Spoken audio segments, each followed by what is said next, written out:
बालक सोच का ही फर्क होता है, वरना समस्या हमें कमज़ोर नहीं मजबूत बनाने आती है।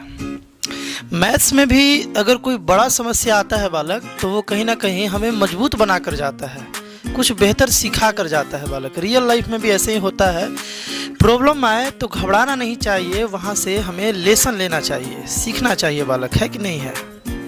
तो हम लोग linear equation in two variable में अभी तक वेरिएबल का वैल्यू निकालना सीखे थे डिफरेंट मेथड से, यानी कि cross multiplication method, elimination method और सब्स्टिट्यूशन मेथड। इस वीडियो पार्ट में बालक हम लोग ये सीखेंगे कि कैसे चेक करें कि जो सिस्टम ऑफ इक्वेशंस दिया गया है, यानी जो दो इक्वेशन तुम्हें अभी तक दिया जा रहा है, अभी तक तो जितना भी इक्वेशन मिला बालक वो सारा सॉल्व हो जा रहा था, लेकिन अभी तक हम लोग वैसे इक्वेशन से नहीं मिले जो सॉल्व ही नहीं हो पाएगा, है ना।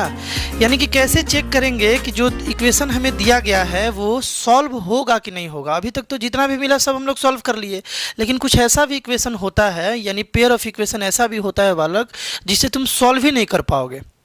तो कैसे हम लोग चेक करेंगे कि सॉल्व होगा कि नहीं होगा, इस पर भी बोर्ड में क्वेश्चन आता है। इसको इस वीडियो में हम लोग सीखेंगे। बड़ा इजी कॉन्सेप्ट है ना। इसको समझने से पहले ये कुछ रूल है, इसे समझने से पहले रूल बोल सकते हो, ऑब्जर्वेशन बोल सकते हो। इसे समझने से पहले बालक हम लोग कुछ क्वेश्चन ट्राई करते हैं। जैसे बालक इसको सॉल्व करना है ना, इसको सॉल्व करना है तो कैसे करोगे। x + 2y = 10 दिया हुआ है और 2x + 4y = 28 दिया गया है। वीडियो को रोक कर इसे एक बार ट्राई करो, फिर बताओ कि सॉल्व हुआ कि नहीं हुआ, है ना। चलो हम इसे किस मेथड से सॉल्व करें बालक, एलिमिनेशन से या सब्स्टिट्यूशन से। सब्स्टिट्यूशन से ट्राई किया जाए। जैसे फर्स्ट इक्वेशन से अगर हम लोग x का वैल्यू निकालें, है ना, फर्स्ट इक्वेशन से बालक अगर हम लोग x का वैल्यू निकाल लें तो x का वैल्यू आ जाएगा 10 - 2y। एग्री कर रहे हो बात से। ये 2y इधर प्लस में इधर गया तो माइनस में 10 - 2y आ गया। फर्स्ट इक्वेशन से इसे निकाले हैं तो इसे सेकंड इक्वेशन में पुट कर देखते हैं। ये मान लो फर्स्ट इक्वेशन था बालक और ये वाला सेकंड इक्वेशन था, सेकंड इक्वेशन में पुट कर रहे हैं। तो 2 × देखो x था और x का वैल्यू y के टर्म में मेरे पास आया है 10 - 2y। कोई दिक्कत, हम लोग सब्स्टिट्यूट कर दिए x के प्लेस पर, x का वैल्यू y के टर्म में सब्स्टिट्यूट कर दिए, है ना, y के टर्म में सब्स्टिट्यूट कर दिए और प्लस बालक यहाँ पर 4y = 28। ऐसे ही सॉल्व करते हैं ना सब्स्टिट्यूशन मेथड से। अब कर देखा जाए क्या हो रहा है ना। देखो 2 × 10 बालक 20 आ गया और -2 × 2 4y आ गया और प्लस 4y आ गया, है ना, प्लस बालक 4y आ गया। अब एक बात बता दो हमको कि ये 4y बालक कैंसिल हो गया, वेरिएबल ही नहीं रहेगा तो तुम कैसे बताओगे। 4y और 4y कैंसिल हो गया बालक, वेरिएबल ही गायब हो गया, तो फिर कैसे तुम वेरिएबल का वैल्यू निकालोगे, है कि नहीं है ना। तो बोला जाएगा कि ये जो सिस्टम ऑफ इक्वेशन था, यानी ये जो दो इक्वेशन दिया गया था, ये सॉल्व होने लायक नहीं था, सॉल्वेबल नहीं था ये, है ना। इसे बालक तुम सॉल्व कर अगर चेक करो इस क्वेश्चन को जो अभी दिख रहा है तुम्हें, तो पहले एक बार यार चेक जरूर करोगे, है ना। एक बार क्वेश्चन को सॉल्व कर जरूर देखोगे। यहाँ पर सॉल्व करने चलोगे ना बालक तो यहाँ पर मेनी सॉल्यूशंस आएगा, एक सॉल्यूशन नहीं आएगा। अभी तक हम लोग जितना भी बना रहे थे ना क्वेश्चन, उसमें क्या हो रहा था कि x का एक वैल्यू आ रहा था और एक y का वैल्यू आ रहा था, है ना, किसी भी तीनों मेथड से बनाते थे तो। और उस x और y का वैल्यू पुट करने पर, है ना, फर्स्ट इक्वेशन और सेकेंड इक्वेशन दोनों सेटिस्फाई हो जाता था और दूसरा नहीं कोई वैल्यू आता था। मतलब x का एक वैल्यू आता था, y का एक वैल्यू आता था, उसके अलावा और भी वैल्यू नहीं आता था। बट यहाँ पर देखो, यहाँ पर देखोगे बालक, अगर एक सम देखो, ध्यान से देखो, सॉल्व करना बाद में, इसको देखो ध्यान से। एक सम अगर 2 रख लें और y अगर हम 3 रख लें, है ना, y अगर हम 3 रख ले तो नहीं होगा, है ना, 5 रख लेते हैं। देखो तो LHS RHS बराबर आ गया क्या। फर्स्ट इक्वेशन में हम क्या पुट किए, देखो x = बालक हम 2 पुट कर लिए और y = 5 पुट कर लिए, y = 5 कर लिए, तो फर्स्ट इक्वेशन सेटिस्फाई हो गया। सेकेंड में भी सेम वैल्यू पुट कर देखा जाए तो ये बालक 2 × 2 और प्लस 2 × 5, देखो तो बालक ये 10 और ये 4 आ गया, RHS के बराबर आ गया ना, 14 के बराबर आ गया, है ना। तो एक सॉल्यूशन हम लोगों को मिल गया। एक सॉल्यूशन यहाँ पर क्या मिला कि x के वैल्यू पर 2 पुट करने पर और 5 पुट करने पर ये दोनों सेटिस्फाइड है, यानी ये आंसर हो गया, एक तो मिल गया। चलो आगे देखते हैं हम लोग।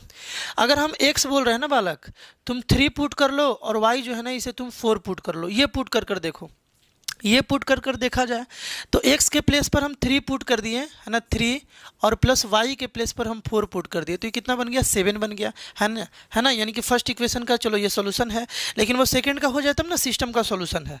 तो यहाँ पर सेकंड में पुट किया जाए, देखो 2 इंटू सेकेंड वाले में 2 इंटू कितना है बालक 3 और प्लस 2 इंटू कितना है y के प्लेस पर 4 रख कर देखा जाए, 4 2 जा बालक 8, 4 2 जा 8 और प्लस 3 2 जा 6, ये वाला कितना आ गया 14 आ गया है ना, 14 आ गया। यानी कि एक और सॉल्यूशन मिल गया है ना। ये एक सॉल्यूशन मिला हम लोगों को, ये एक सॉल्यूशन मिला क्योंकि ये दोनों रखने पर भी एक्स वाई के प्लेस पर दोनों सेटिस्फाइड है, ये भी रखने पर दोनों सेटिस्फाइड है।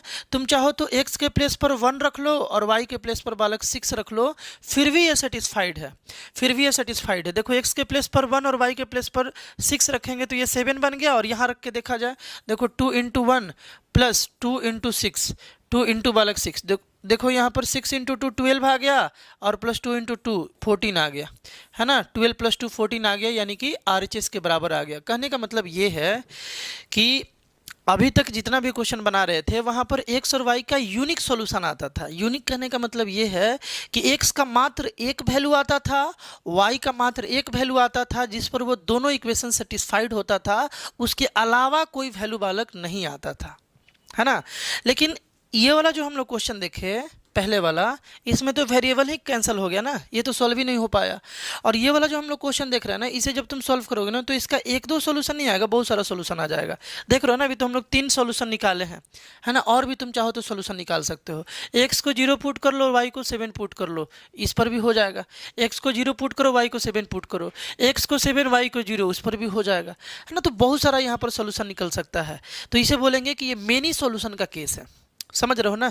तो ये सब तो बात रहा बालक कि क्वेश्चंस को देख करके ऐसे आइडिया लगाना। अब कोफिशिएंट को देखकर भी हम लोग आइडिया लगा सकते हैं। कोफिशिएंट को देखो, यहाँ पर कोफिशिएंट को कंपेयर किया जाए, है ना। यहाँ पर जहाँ पर नो सॉल्यूशन आया था, ये वाला कौन केस है बालक, नो सॉल्यूशन। यहाँ पर सॉल्यूशन आया ही नहीं था। सॉल्यूशन नहीं आने का मतलब क्या है कि सॉल्व ही नहीं हो पाया। सॉल्यूशन नहीं आने का मतलब है बालक कि ये सॉल्व नहीं हो पाया। तो यहाँ देखा जाए, थोड़ा सा इसको स्टैंडर्ड लुक दिया जाए, है ना। स्टैंडर्ड लुक दोगे तो ये क्या हो जाएगा बालक, x + 2y - 10 = 0। इस 10 को जो प्लस में इधर ले गए माइनस हो गया। उसी तरीके से 2x + 4y, है ना, 4y और -28 = 0, है ना। इसको भी उधर लेकर कर चले गए। अब थोड़ा सा देखा जाए इसके कोफिशिएंट को और कांस्टेंट टर्म को कंपेयर कर देखा जाए क्या हो रहा है। देखो x का कोफिशिएंट 1 है और नीचे वाले इक्वेशन का x का कोफिशिएंट 2 है, 1/2 आया। चलो इसके कोफिशिएंट को कंपेयर किया जाए, y का कोफिशिएंट 2 है और यहाँ y का कोफिशिएंट बालक 4 है। यहाँ देखा जाए -10 है कांस्टेंट टर्म और यहाँ -28 है ना। देखो ये बालक 1/2, ये भी बालक 1/2 और ये माइनस माइनस कैंसिल हो गया। यहाँ पर बालक 5 बार में और ये 14 बार में। हम लोग क्या बोल सकते हैं कि 1/2 = 1/2, है ना, और नॉट इक्वल टू बालक 5/4। 5/4 के तो बराबर 1/2 नहीं है ना, 5/4 के बराबर यहाँ पर देखा जाए 5/14 के बराबर ना, 5/14 28 था तो 14 हो जाएगा। 5/14 के बराबर 1/2 नहीं है, बट ये दोनों आपस में बराबर है। 1/2 और 1/2 बालक आपस में बराबर है ना। ये कंडीशन मिला जब नो सॉल्यूशन था, तो ये कंडीशन मिला कि एक्स का जो कोफिशिएंट है ना दोनों इक्वेशन में, उसका रेशियो और वाई का कोफिशिएंट का रेशियो इक्वल था, बट कांस्टेंट टर्म का जो रेशियो था ना वो बालक दोनों इक्वेशन का इक्वल नहीं था, इन दोनों के बराबर नहीं था। चलो नो मेनी सॉल्यूशन में देखा जाए, मेनी सॉल्यूशन में कंपेयर किया जाए। सबसे पहले यहाँ पर स्टैंडर्ड लुक दिया जाए इसको, तो क्या हो जाएगा, x + y - 7 = 0, है ना। उधर लेकर चले गए, यहाँ पर है बालक 2x + 2y - 14 = 0। इस तरीके से स्टैंडर्ड लुक दे दिए दोनों इक्वेशंस को। अब देखा जाए कोफिशिएंट को कंपेयर कर, है ना बालक। कोफिशिएंट को कंपेयर कर देखा जाए, यहाँ पर यहाँ देख रहे हैं, देखो x का कोफिशिएंट 1 और x का कोफिशिएंट 2, ठीक है भाई। दोनों के मतलब दोनों इक्वेशन के x वाले कोफिशिएंट को कंपेयर किए, है ना, रेशियो निकाले, 1/2 आया। यहाँ देखा जाए 1/2 यहाँ भी आ गया, है ना। y का कोफिशिएंट 1 और 2, और यहाँ पर देखा जाए -7/- 14, -7/- 14 क्या, -7/- 14 यहाँ पर कांस्टेंट टर्म का रेशियो ले लिए। देखो ये माइनस से माइनस कैंसल, ये बन गया 1 और ये बन गया बालक 2, 7 से 14 2 बार में। यहाँ मेनी सॉल्यूशन के केस में तुम देख पा रहे हो क्या, ये सारा इक्वल आ गया, देखो ये सारा इक्वल आ गया, यानी कि x का जो कोफिशिएंट था उसका रेशियो y का कोफिशिएंट का भी रेशियो और कांस्टेंट टर्म का रेशियो भी सेम आ गया मेनी सॉल्यूशन के केस में। ये केस बालक मेनी सॉल्यूशन था। क्यों मेनी सॉल्यूशन था? क्लियर है ना, क्योंकि x और y का अलग अलग वैल्यू पर ये इक्वेशन दोनों सेटिस्फाई हो जा रहा था, मतलब कि इसका एक सॉल्यूशन ही बहुत सारा सॉल्यूशन हो सकता है। तो वैसे केस में क्या आया कि x का कोफिशिएंट का रेशियो, y के कोफिशिएंट का रेशियो और कांस्टेंट टर्म का रेशियो ये सब बराबर आ गया, और नो सॉल्यूशन में तुम देख ही पा रहे हो क्या आया, है ना। तो यहाँ से हम लोग कंक्लूजन निकाल सकते हैं। यहाँ से हम लोग अब हम लोग आराम से सीख सकते हैं कि कंडीशन क्या है। कब हम लोग समझेंगे, मतलब इक्वेशन देख करके ही कैसे हम लोग बता देंगे कि इसका यूनिक सॉल्यूशन आएगा, मतलब जैसा क्वेश्चन अभी तक हम लोग बनाते आ रहे थे, या इसका नो सॉल्यूशन आएगा। नो सॉल्यूशन मतलब कि वो सॉल्व ही नहीं हो पाएगा, या उसका मेनी सॉल्यूशन आएगा, है ना। अब यहाँ से हम लोग समझेंगे, ध्यान से देखोगे। ये देखो, ये वाला एक इक्वेशन है a1x plus b1y plus c1 is equal to 0। Standard form में एक इक्वेशन लेट किया गया है। यहाँ पर एक दूसरा इक्वेशन है a2x b2y plus c2 is equal to 0, है ना। x का कोफिशिएंट a2 है, यहाँ x का कोफिशिएंट a1 है, y का कोफिशिएंट b1 है, यहाँ y का कोफिशिएंट b2 है। c1 कांस्टेंट टर्म है बालक, इंडिपेंडेंट ऑफ वेरिएबल। x और y c1 में नहीं है ना, तो ये कांस्टेंट है, और यहाँ पर c2 भी कांस्टेंट है। तो अगर ध्यान से सुनना, अगर बालक a1 बाई a2 मतलब x का कोफिशिएंट का रेशियो और b1 बाई b2 अगर ये दोनों बराबर नहीं आता है, देखो अगर ये बराबर नहीं आता है ना, ये दोनों रेशियो बराबर नहीं आता है। देखो इन दोनों केस में बराबर आ गया था, यहाँ भी a1 by a2 b1 by b2, यानी x का कोफिशिएंट का रेशियो y का कोफिशिएंट का रेशियो बराबर, और यहाँ भी बराबर आ गया था। देखो मेनी सॉल्यूशन में भी बराबर आ गया था, 1/2 1/2, है कि नहीं है। अगर ये बराबर नहीं आता है, नॉट इक्वल का साइन है यहाँ पर, देखो इक्वल करके कट किया गया है। अगर ये बराबर नहीं आता है तो वैसे केस में यूनिक सॉल्यूशन आएगा, मतलब कि x और y का एक ऐसा वैल्यू और एक मात्र वैल्यू आएगा, x का एक मात्र वैल्यू और y का एक मात्र वैल्यू, जिस पर वो इक्वेशन सेटिस्फाई करेगा, उसका एक से ज़्यादा सॉल्यूशन नहीं आएगा। अभी तक तुम जितना भी क्वेश्चंस बनाए हो, वीडियो में हम बताए हैं, इस प्लेलिस्ट में जाकर अगर तुम देखो तो जितना भी वीडियो में अभी तक बताया गया है, कोई भी मेथड से, सब्स्टिट्यूशन, एलिमिनेशन, क्रॉस मल्टीप्लिकेशन, तो बालक वहाँ तुम देखोगे कि यही कंडीशन फुलफिल हो रहा होगा, a1 by a2 not equal to b1 by b2, है ना, यही होगा, तभी उसका हम लोग यूनिक सॉल्यूशन निकाल पा रहे थे। बात क्लियर है ना। सेकेंड बात ये है, जो अभी हम लोग देखें कि बहुत सारा सॉल्यूशन कब आ रहा था, मेनी सॉल्यूशन कब आ रहा था बालक, जब a1 बाई a2 इक्वल होता था b1 बाई b2 के और इक्वल होता था c1 बाई c2 के, यानी तीनों बराबर होता था, है ना। x का कोफिशिएंट का रेशियो, y के कोफिशिएंट का रेशियो और कांस्टेंट टर्म का रेशियो, ये तीनों बराबर हो जाए तो मेनी सॉल्यूशन, है ना। बहुत सारा सॉल्यूशन आएगा, एक सॉल्यूशन नहीं बता पाओगे, बहुत हो जाएगा, है ना, इन्फिनिटली मेनी सॉल्यूशन। और ये अगर कंडीशन हो जाता है बालक, मतलब क्या कि अगर a1 by a2 b1 by b2 के बराबर है, मतलब कि x का कोफिशिएंट का रेशियो y के कोफिशिएंट के रेशियो के बराबर है, बट c1 बाई c2 के नहीं बराबर है, मतलब कि कांस्टेंट टर्म के रेशियो के बराबर अगर ना हो, तो वैसे केस में वहाँ पर क्वेश्चन को सॉल्व नहीं किया जा सकता है, मतलब कि x और y का कोई वैल्यू नहीं निकाला जा सकता है, यानी कि नो सॉल्यूशन का केस है वो, है ना। उसका सॉल्यूशन फाइंड करना मुश्किल ही नहीं, नामुमकिन है ना। तो बालक प्रॉब्लम्स क्यों आता है मालूम है ना। प्रॉब्लम्स बालक हम लोगों को मस्त और मजबूत बनाने के लिए आता है, मस्त भी बनाने के लिए आता है ना। मैथ्स को अगर मस्त बनाना है तो अच्छे अच्छे प्रॉब्लम से टकराना होगा।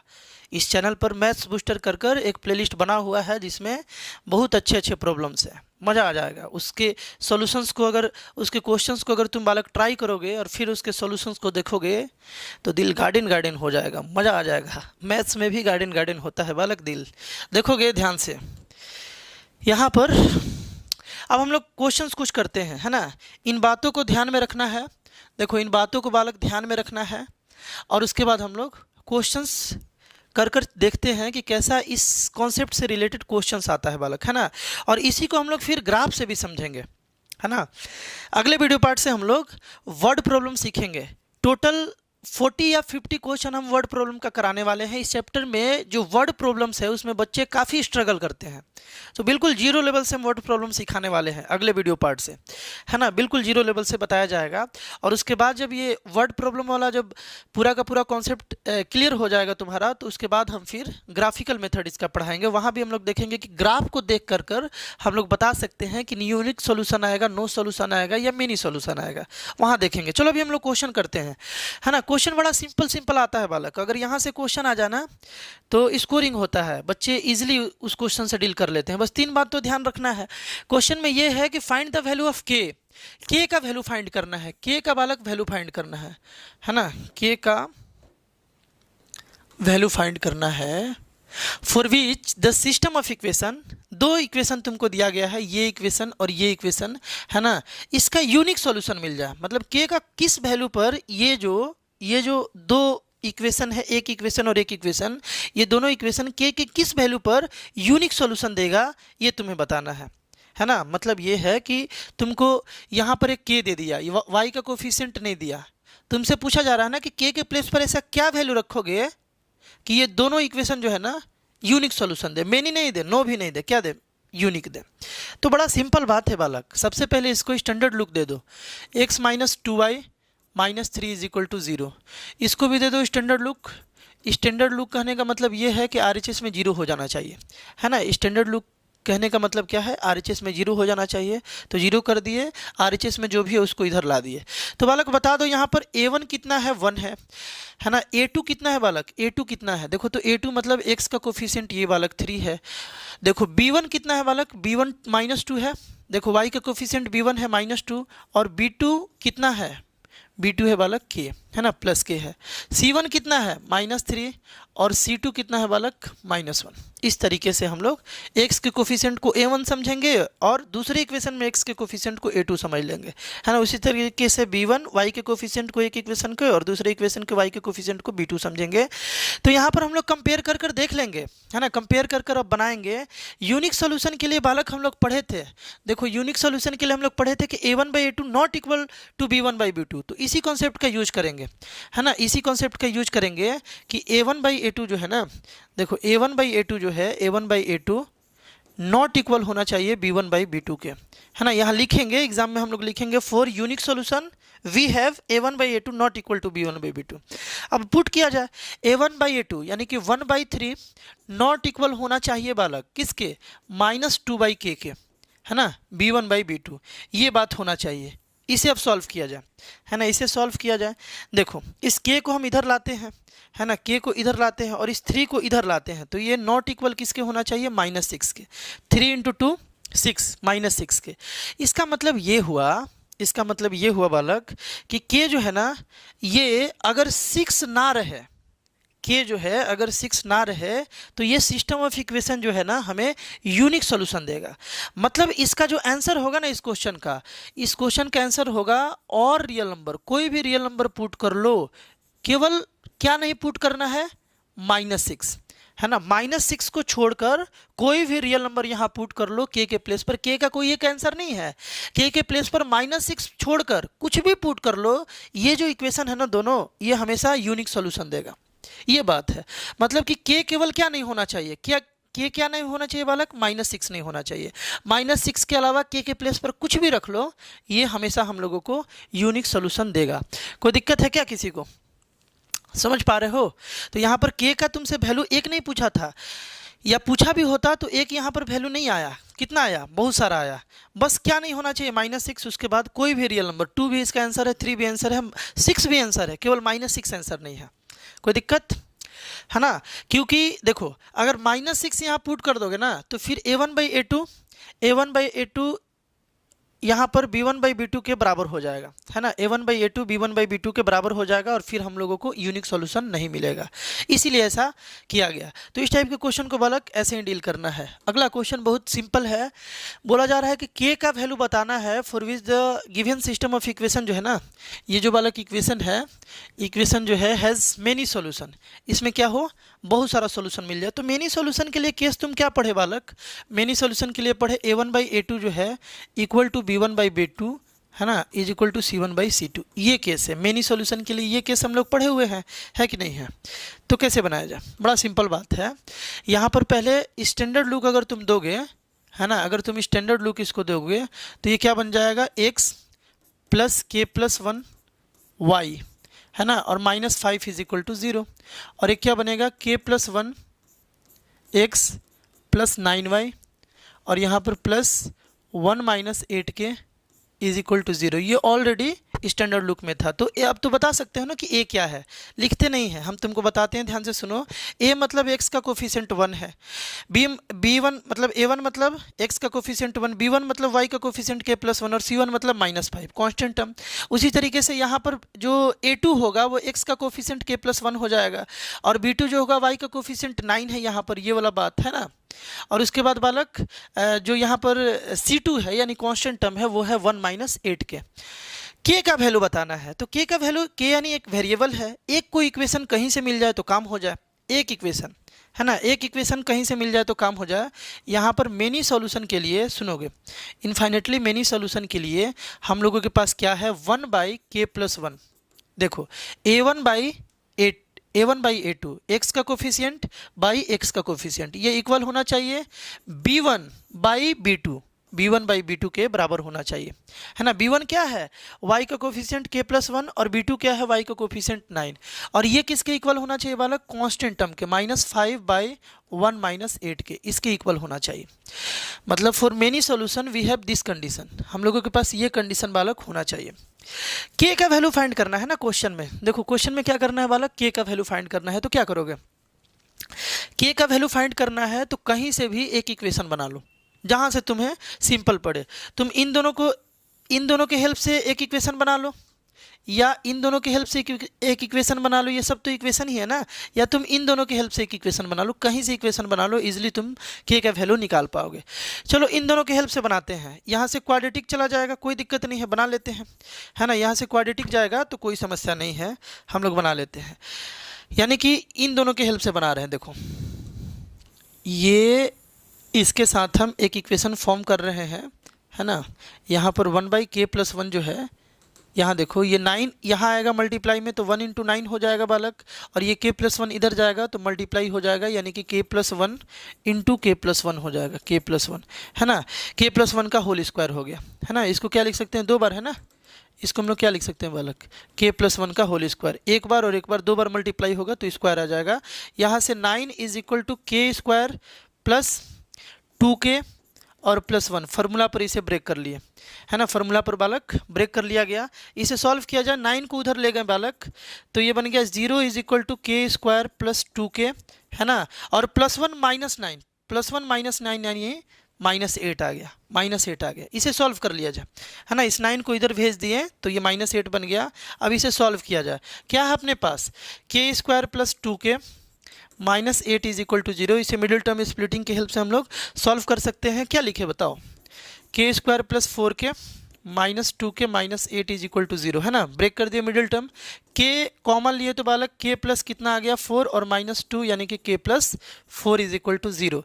यहाँ से इक्वेट करोगे 0 से ना, देखो एक तो k प्लस 4 आ गया और एक आ गया k minus 2 is equal to 0, है ना। तो k इज इक्वल टू बालक एक आ गया -4 और एक आ गया k is equal to 2, k is equal to 2 आ गया और k का वैल्यू -4 आ गया ऑन इक्वेटिंग विथ 0, ठीक है, ऑन इक्वेटिंग विथ 0 इतना सारा वैल्यू आया, k का वैल्यू -4 और एक 2 आया। जब भी क्वाड्रेटिक से तुम सॉल्व करते हो ना बालक, तो जो दो वैल्यू आता है उसमें से हमेशा दोनों को पुट कर कर देख लेना चाहिए क्वेश्चंस को, है ना, क्वेश्चंस में दोनों को पुट कर कर देख लेना चाहिए कि जो कंडीशन है वो फुलफिल हो रहा है कि नहीं हो रहा है।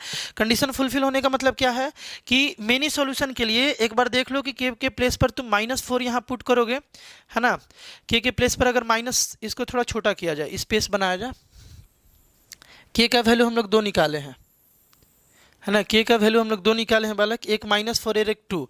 तो इक्वेशन में पुट कर कर तुमको चेक करना पड़ेगा कि कंडीशन जो है वो सेटिस्फाइड है कि नहीं है। दोनों पर अगर है तो दोनों आंसर है। पहले -4 पुट किया जाए तो x प्लस, देखो -4 प्लस 1 यानी कि -3y हो गया, है ना, k प्लस 1 था तो यहाँ पर हम -4 पुट किए तो -4 प्लस 1 यानी -3, प्लस वाई हो गया और -5 इज इक्वल टू 0 था। दूसरे इक्वेशन में पुट करते हैं तो देखो k प्लस 1 यानी कि -4 plus 1 -3x plus 9 into Y, है ना, 9 इंटू वाई हो गया। और यहाँ पर k कितना है बालक, 1 माइनस 8 के, तो यहाँ पर बालक 25 हो जाएगा ना, नहीं 33 हो जाएगा। -8 इंटू -4 प्लस 32 और प्लस 1 33 हो गया। तो यहाँ पर हम लोग लिखेंगे 33 is equal to 0, 33 is equal to 0। यहाँ पर अब चेक कर लो, ये दो इक्वेशन आया, दोनों इक्वेशन को इक्वेट रेशियो लेकर के चेक कर लो। रेशियो लिया जाए तो 1/-3 और यहाँ पर -3/9 और यहाँ पर देखा जाए बालक -5/33, है ना। इसको तुम सॉल्व करोगे तो ये तो ठीक है, -1/3, ये भी -1/3, बट ये इक्वल नहीं आया, है ना। ये दोनों इक्वल आया बट ये इक्वल नहीं आया, ये तो -5/33 है। यानी कि ऑन पुटिंग -4 पुट करने पर ये मेनी सॉल्यूशन नहीं देगा। तुम 2 पुट कर देखो, तुम बालक 2 को पुट कर देखो, 2 आंसर आया था ना, इसमें से तुम 2 को पुट कर देखो।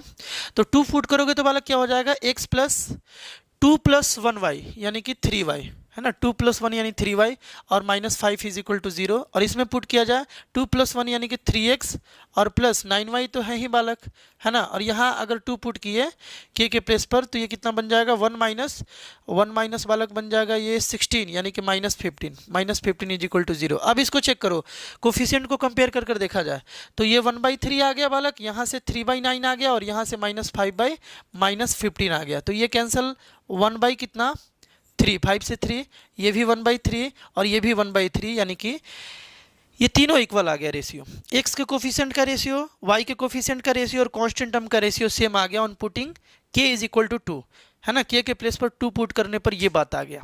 इसका मतलब तुम क्या समझे कि जब भी क्वाड्रेटिक से अगर k का वैल्यू निकले या कहीं भी क्वाड्रेटिक से वैल्यू निकले बालक, तो वैसे केस में दोनों को पुट कर क्वेश्चन में देख लेना चाहिए। उसमें से कभी कभी एक आंसर जो है ना वो गलत होता है ना, एक आंसर जो है वो गलत होता है। तो यहाँ 2 वैल्यू आया था, एक -4 और एक 2, तो उसमें से k का हम लोग फाइनल आंसर 2 बताएंगे, -4 नहीं बताएंगे। क्यों नहीं बताएंगे समझ गए होगे, पुट करने पर वो कंडीशन फुलफिल नहीं हो रहा था। चलो जी, नेक्स्ट क्वेश्चन देखा जाए। ये क्वेश्चन बड़ा, ये भी सिंपल क्वेश्चन है। बोला जा रहा है कि so that the system of equation, ये जो दो इक्वेशन तुमको दिया गया है 3x - 5y is equal to 7 और 6x - 10y is equal to 3, ये दोनों इक्वेशन जो है ना, इसमें तुमको शो करना था ना बालक कि ये नो सॉल्यूशन देगा, है ना। क्या देगा बालक, नो सॉल्यूशन। यहाँ पर जो है ना ये सॉल्यूशन इसका कुछ नहीं आएगा, ये तुमको शो करना था। तो नो सॉल्यूशन के लिए देखो क्या होना चाहिए था कि a1/a2, पहले तो इसको स्टैंडर्ड लुक दिया जाए, 3x - 5y - 7 is equal to 0 और यहाँ पर 6x - 10y - 3 is equal to 0। तो देखो a1/a2 निकालते हैं, 3/6 हो गया a1 और a2, 3/6 हो गया। b1/b2 निकालते हैं, देखो -5 बाई क्या -10, ये भी निकाल लेते हैं। और c1/c2 निकालते हैं बालक, -7 -3। अब इसको चेक किया जाए क्या हो रहा है। ये बालक 1/2 बन गया, ये बालक ये भी 1/2 बन गया, है ना। 5 2 जा 10, 1/2 बन गया और ये कैंसिल होकर 7/3 रहा। अब देखो तो a1/a2 बालक इक्वल तो है b1/b2 के, 1/2 but not equal to c1/c2, ये तो 7/3 आ गया ना।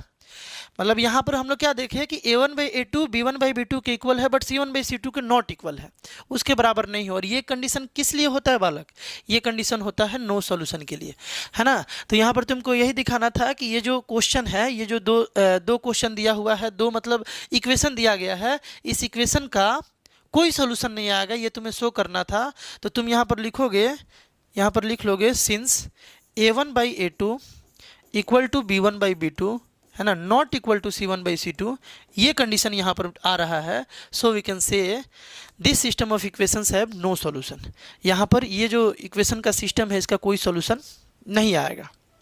तो बोला कि ये 3 क्वेश्चन से आइडिया लगा होगा और कॉन्सेप्ट तो तुम समझ ही गए हो करना क्या है। बड़ा सिंपल क्वेश्चन तुम्हारे बुक में भी होगा, इजिली इससे बनाओगे, प्रैक्टिस करोगे और बताओगे कहाँ दिक्कत हो रहा है ना। दिक्कत होगा तो उस क्वेश्चन को अगले वीडियो पार्ट में बताया जाएगा, कमेंट करके हमें ज़रूर बताओगे, है ना। प्रॉब्लम नहीं आना चाहिए, अगर कॉन्सेप्ट को सीख गए हो ना तो इसका क्वेश्चन बहुत ईजी होता है। अगले वीडियो पार्ट से हम लोग वर्ड प्रॉब्लम के बारे में पढ़ेंगे, है ना। जाकर तुम प्लेलिस्ट चेक कर सकते हो, ट्रिग्नोमेट्री भी अपलोड हो गया है कंप्लीट क्लास 10th का, बोर्ड के अनुसार। एनटीएसी वाला भी डालेंगे तुरंत, है ना। और पोलिनोमियल भी कंप्लीट हो गया है, और ये लीनियर इक्वेशन जो है 2 दिन के अंदर हम इसे कंप्लीट कर देंगे। लीनियर इक्वेशन इन 2 वेरिएबल सारा कंप्लीट हो जाएगा, पूरा एक्सप्लेन करके। ऐसा नहीं कि कुछ क्वेश्चन छोड़ छोड़ के, जहाँ भी तुमको दिक्कत होगा एक एक क्वेश्चन हम डालते हैं। जिस क्वेश्चंस में बच्चे ज़्यादा फंसते हैं ना आरएस अग्रवाल आर डी शर्मा के, वो सारा क्वेश्चन तुमको मेरे वीडियो में मिल जाएगा, है ना। तो बालक, मिलते हैं हम लोग नेक्स्ट वीडियो में। बाय।